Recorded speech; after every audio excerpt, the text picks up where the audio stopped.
ஏழாவது ஊதிய குழுவின் அடிப்படையில் அரசு ஊழியர்களின் ஊதிய விகிதத்தை மாற்றியமைக்க 5 பேர் கொண்ட குழு அமைக்கப்பட்டுள்ளது. இதற்கான உத்தரவை முதலமைச்சர் எடப்பாடி பழனிசாமி அறிவித்துள்ளார்.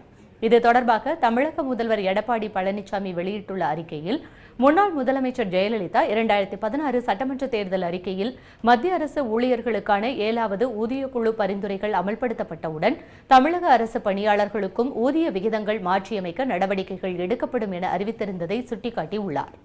இந்த அறிவிப்பை செயல்முறைப்படுத்த தமிழக அரசு முடிவு செய்துள்ளதாகவும், ஊதிய விகிதங்களை மாற்றியமைப்பதற்கான பரிந்துரைகளை அளிக்க 5 பேர் கொண்ட அலுவலர் குழு ஒன்றை உடனடியாக அமைக்க உத்தரவிடப்பட்டுள்ளதாகவும் தெரிவித்துள்ளார். இந்த அலுவலர் குழு மத்திய அரசின் 7வது ஊதிய குழு பரிந்துரைத்துள்ள திருத்திய ஊதிய விகிதங்கள் குறித்து மத்திய அரசு எடுத்துள்ள முடிவுகளை ஆராய்ந்து அவற்றை தமிழ்நாடு அரசு அலுவலர்கள், ஆசிரியர்கள் மற்றும் உள்ளாட்சி நிறுவனங்களில் பணியாற்றும் அலுவலர்களுக்கு ஊதிய விகிதங்களை மாற்றியமைப்பதற்கான பரிந்துரைகளை வழங்கும் என்றும் முதலமைச்சர் தமது அறிக்கையில் குறிப்பிட்டுள்ளார். மேலும் இக்குழு தனது அறிக்கையை ஜூன் மாதம் 30ஆம் தேதிக்குள் அளிக்கும்படி உத்தரவிடப்பட்டுள்ளதாகவும் அவர் தெரிவித்துள்ளார்.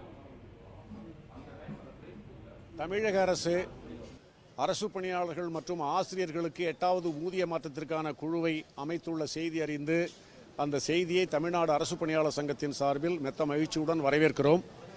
அந்த குழு குறிப்பிட்ட 4 மாத காலத்திற்குள் அறிக்கையை கொடுக்க வேண்டும் என்பதில் தமிழக அரசு கவனம் செலுத்த வேண்டும் என்பதையும் தெரிவித்துக் கொள்கிறோம். அந்த குழுவிற்கு டேர்ம்ஸ் ஆஃப் ரெஃபரன்ஸ் என்ற வகையிலே சில வழிகாட்டு நெறிமுறைகளை தமிழக அரசாங்கம் அளிக்க வேண்டும். அதில் குறிப்பாக ஏற்கனவே இருந்து வரும் ஊதிய குழு முரண்பாடுகள் களையப்பட வேண்டும். மத்திய அரசுக்கு இணையான ஊதிய விகிதம் பெறாத பிரிவினர்கள் இருப்பின் அவர்களுக்கும் அந்த ஊதியம் கிடைக்கின்ற வகையில் அறிக்கையினுடைய முடிவுகள் இருக்க வேண்டும்.